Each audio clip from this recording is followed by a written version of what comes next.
Hey guys, what's up? In this tutorial we're going to teach you step by step how you can make a 300 DPI image or photo using Canva. So let us get started. Alright guys, there are basically two different approaches to this issue. The first option would be to simply export your image or photo from Canva with the maximum file size. So let us guide you through this. Head over to your project on Canva. So let me go with this image here for the sake of this tutorial. And after that guys, click on share here in the top right corner. Click into download here, switch from PDF standard file type to PNG, and here below you see a slider, this one here under size. So simply move it here to the right to increase the file size to its maximum. And guys, remember that this feature will be available only for users on Canva who have signed up for premium subscription. You will see that by that crown icon here. So once that's done guys, simply click on download here below to download your image or your photo on your device. Wait for the download process to be finished. That may or may not take a moment, of course, depending on the file size.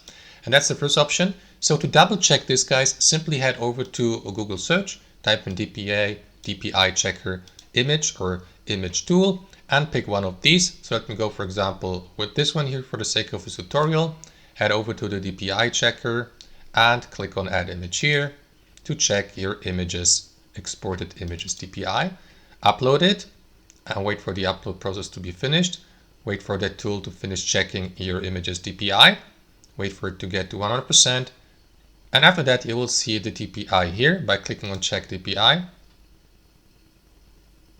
And there you go. It's almost 300. It's not exactly 300, but it's definitely pretty high. So that's one option, guys. You may use that.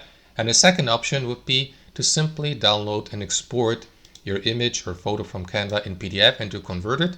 So let me do that really quickly for the sake of this tutorial. Again, head over to your image or project on Canva, click on share in the top right, click on download here.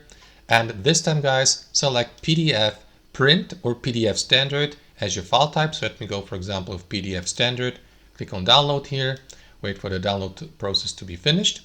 Once that's done, your given image will be downloaded in PDF, as you can see. So what you want to do next, guys, is head over to Google, search again, and search for a PDF to PNG converting tool. So let me go, for example, with this one here. And last but not least, head over to the converter, click on upload files here, locate your PDF image on your device, wait for the upload process to be finished. And once that's done, simply click on download here and download your design or your image in PNG format. You may open it, for example, if it has been packed. And that's basically it, guys. That's how it works. Thanks for watching and have a wonderful day.